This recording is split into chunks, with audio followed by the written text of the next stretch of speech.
More than a slave trade, the influence of African foods and cultivation in American cuisine by Sasha Goodlett.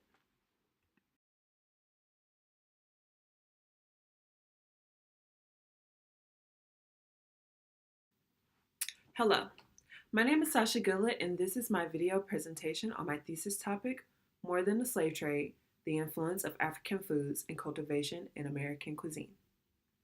I came up with the idea for my topic while taking an Africa diaspora class online last semester. One of the things we studied in class was African retention. African retention is a method that was used by African captives to retain parts of their culture. This was also a form of rebellion. Plantation owners did not want these captives to retain any parts or memories of their African heritage. The outcome of this was captives cleverly came up with small and noticeable ways to fit parts of their heritage into their everyday lives. There is no question that African retention is in our American culture. African retention can be observed in music, language, fashion, and cooking. I chose to study African retention in cooking because I am interested to find out what type of retention is in our American cuisine. I also want to explore if this type of retention was accepted by whites or were different types of foods and dishes and spices introduced over time. Through my initial research, I found 3 different types of foods that came from West Africa. These foods are okra, tubers, also known as yams, and agricultural techniques of rice cultivation. Discovering this, I decided to narrow my subject to West Africa and study these foods as part of my research. The second part of my research I want to study are enslaved cooks and see how did they come up with different food dishes and how did they introduce these foods to the white families they served. In addition to this, I also want to study in depth how is this way of cooking passed down to different generations and ethnicities. Throughout this video presentation, I will discuss the secondary sources I have read and some I will be reading this summer. I also want to discuss how I will be incorporating these sources into my thesis paper. The next slide will define some words that I've been using throughout this presentation and I will be using throughout my thesis paper.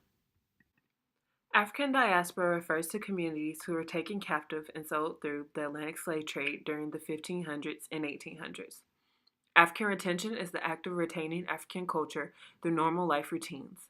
African captives would try their best to preserve their African traits from their former lives while American culture was being forced on them and their children. Captives were Africans who were brought over through the Atlantic slave trade. They were not slaves until they arrived into America and forced into slavery. Most were prisoners of wars and captives who were kidnapped from neighboring kingdoms or tribes in Africa. West Africa includes countries on the coast of West Africa. This will also include some West Central African countries. Low country refers to the parts of South Carolina and Georgia that were mainly swampland. This pertaining to the areas where rice was successfully cultivated in America. When discussing the foods that originated from Africa, I will introduce their African names first. In the case of the sweet potato, I'll have to discuss the similarities and differences between the yams in Africa and the sweet potatoes in America. I will now discuss the research I've completed so far and discuss some secondary sources that have been very important.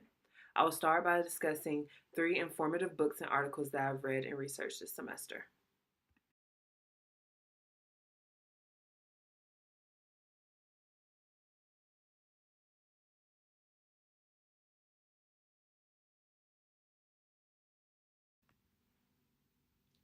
Three books that have helped me kickstart my research are Slavery and African Ethnicities in the Americas by Gwendolyn Hall, Colonial Louisiana, also by Hall, and Deep Roots, Rice Farmers in West Africa and the African Diaspora by Ada L. Fields Black. The main purpose of these books was to give me a better understanding of the Atlantic slave trade, the captives brought over to America, and the rice cultivation in West Africa. The first book, Slavery and African Ethnicities in the Americas, discusses the Atlantic slave trade in depth. Hall goes through the underlying thought process of selling companies such as the West Indies. These selling companies' jobs were to bring back certain type of African captives from certain regions. Hall also discusses different types of goods and captives that were traded from West Africa. This being important because of my focus on West Africa.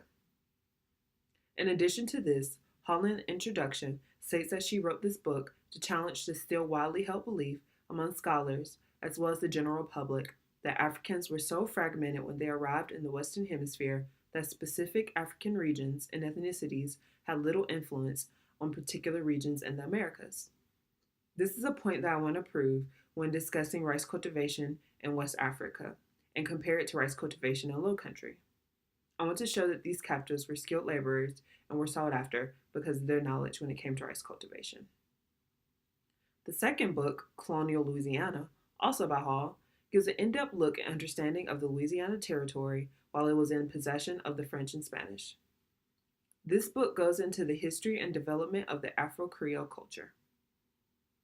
Hall focuses on the relationship between Black and Native American captives, free Native Americans, and European settlers. Understanding these relationships will help give me a better understanding of the Afro-Creole culture. In result, this will help me when studying the culinary of the Afro-Creole people in the Louisiana Territory.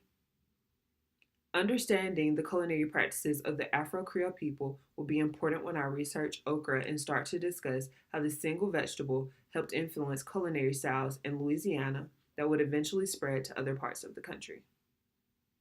This text also discusses how swamps in Louisiana were created into wetlands for the sake of growing rice and indigo. This will be important when researching more into the effects rice cultivation had in America, and when researching if rice cultivation in Louisiana was influenced by rice cultivation in Low Country. The third book, by Ida L. Fields Black, Deep Roots, Rice Farmers in West Africa and the African Diaspora, gives me the most background information on rice cultivation in West Africa.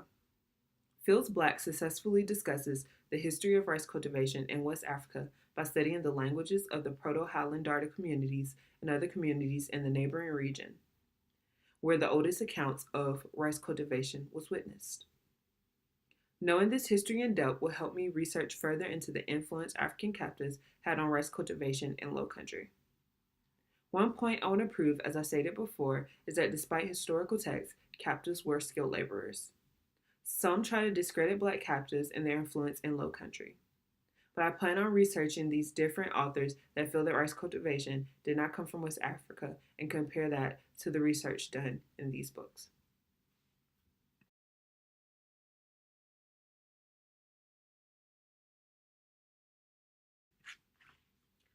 I will now discuss the 3 articles that helped me kickstart my research into foods that derived from West Africa. The first article is by Elizabeth Heath, called Food in Africa. This particular article discusses the different types of foods that are found in Africa and how they are prepared. This article is important for my research because it lists out all of the foods that derive from Africa. This article also discusses how these foods are prepared. I want to use this information of how foods are prepared in Africa and compare that to how some food dishes are prepared in American cuisine. The purpose behind this is to see if these American cuisine dishes also derived from Africa or if they had any African influence. The next article is called Agriculture, African in the Americas, an Interpretation by Judy Carney. This article discusses the history of African rice and how it was introduced to different parts of the Americas, North and South. The part of this article that I will focus on is the discussion of how rice and African agency was introduced to Low Country. The last article by Charles Luckett, entitled Soul Food, gives insight into African American cooking today and the history of African American cooking in the past. This article also touches on the emotional connection between African American culture and soul food.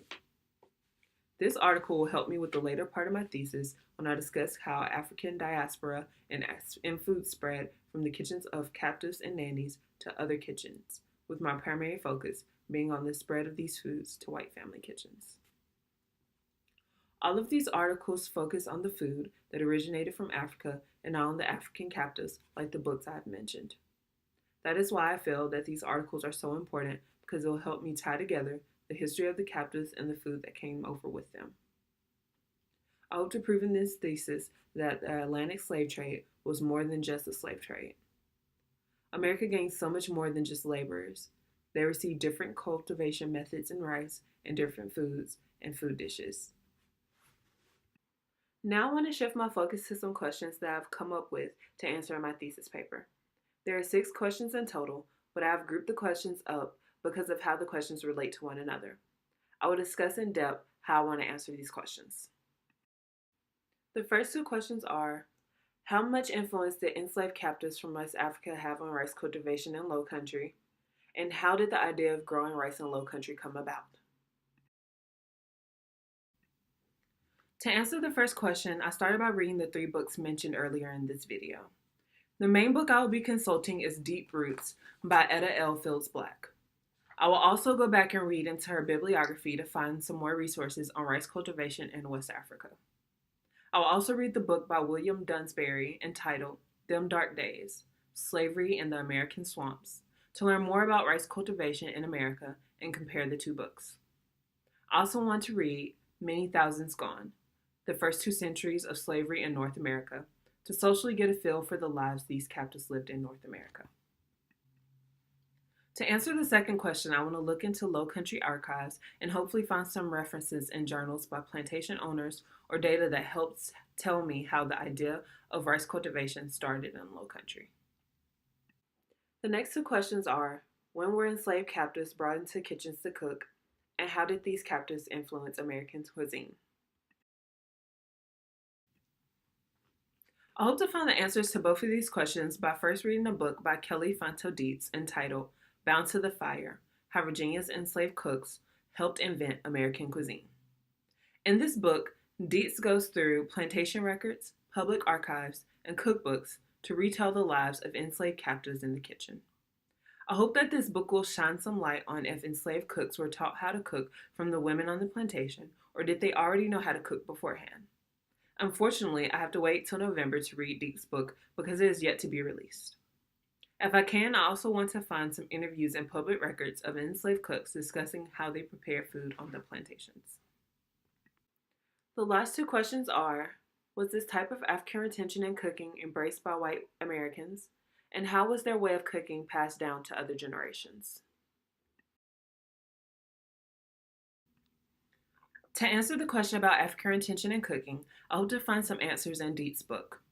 In addition to this, I will read High on the Hog, A Culinary Journey from Africa to America by Jessica Harris, and Hog and Hominy, Soul Food from Africa to America by Frederick Douglass Opie. These books discuss the different foods and food dishes that derived from Africa and were brought to America. In my opinion, I feel that these 2 authors will discuss how these foods and food dishes were introduced into the kitchens of white plantation owners. To answer the last question about how these captives' ways of cooking was passed down to other generations, I will read Cooking in Other Women's Kitchens, Domestic Workers in the South, 1865 to 1960 by Rebecca Sharpless. Sharpless discusses how African American women entered domestic service feeding different generations of white families. She also discusses how in the process of feeding these families, they helped shape Southern foodways and culture. I hope that through reading this book, I get an understanding of the relationships these workers had with the families they served and how their ways of cooking was passed down in these white families. I also hope to get a better look into these women's lives at home and see how they passed down their ways of cooking in their own families. In addition to this, I hope to find some interviews of Black nannies and cooks discussing the relationships they had with the families they served, in particular, their relationship with white children they helped raise. I also want to find helpful interviews from African American cooks that discuss how they learned to cook in their families as well. It is my opinion that through African American captives, Black nannies, and domestic workers, soul food was passed down not only to Black generations, but to also white generations.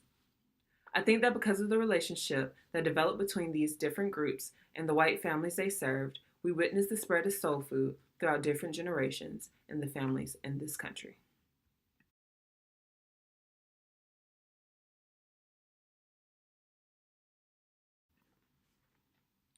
The next steps for me in completing my thesis paper is to first finish reading the secondary sources that I have mentioned in this presentation earlier. After that, I will start searching for primary sources that will relate to different portions of my thesis topic. I really hope to find an abundance of information on Low Country.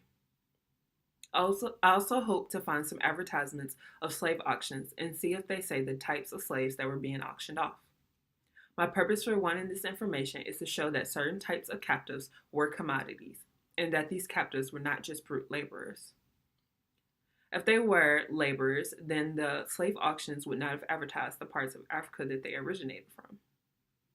I also hope to find some journal entries of plantation owners discussing the different types of captives they preferred to purchase. In addition to searching for these primary sources, I also hope to find more sources on okra and yams. The articles I discussed earlier does mention okra and yams, but I'm hoping to find more information on these two vegetables solely and go more in depth into their histories. My biggest obstacle when completing my thesis is time. Being a professional athlete, you have to have an open schedule because you never know when you'll be called for a job. I hope that I will have enough time this summer to complete researching my sources for my thesis paper. I will have until the end of November, beginning of October, to gather as much information as I can before I leave to go overseas again. I also want to be in constant communication with my committee members so I can take full advantage of them when getting help with completing my thesis. My final two slides are my bibliography, the first slide being the books and the second slide being the articles. I will leave the first slide up for about 30 to 40 seconds and the second slide up for approximately 20 seconds so that everyone can get a chance to look over my secondary sources.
I came up with the title for my thesis while I was looking for resources for my topic. While I was gathering all of this information, I was astounded by the influence the Atlantic slave trade had on the American culture as a whole. In general history classes, all students are taught when pertaining to the Atlantic slave trade is how captives were brought over on a slave ship and how for every one alive captive, two passed away from the gruesome voyage. In my opinion, there is more to the Atlantic slave trade than just the capturing and the enslavement of captives. If it was not for this horrid part of history, there would be so much more of American culture missing. African retention, as I stated before, is prevalent in our everyday lives. We Americans as a whole do not give this part of our culture enough attention and appreciation. If it was not for these African captives finding ways to survive and thrive in America during these times, we would not have different genres of music such as jazz, pop, reggae, and hip hop. The way hymns are sung in church services on Sunday would be totally different, and today's culture when it comes to fashion and hairstyles would be affected also. Dances such as the Charleston would have never came about, and who knows how American cuisine would taste if African captives did not influence it in such a big way. In the end, I want to prove that this beautiful way of life that we all share in all ethnicities would not be the same if it was not for African captives. And this is why, in my honest opinion, I feel that the Atlantic slave trade was in fact more than just a slave trade. I want to thank you all for your time, and I want to thank you all for sitting through this video presentation. I wish that I could be there in person to present this information and to present my thesis topic. Unfortunately, I'm in Turkey finishing up a basketball season, but hopefully I will be returning home soon. Also, I want to thank those of you who will leave any helpful comments in the comment section below. Thank you for taking the time out to watch this video again, and I hope you all have a great day.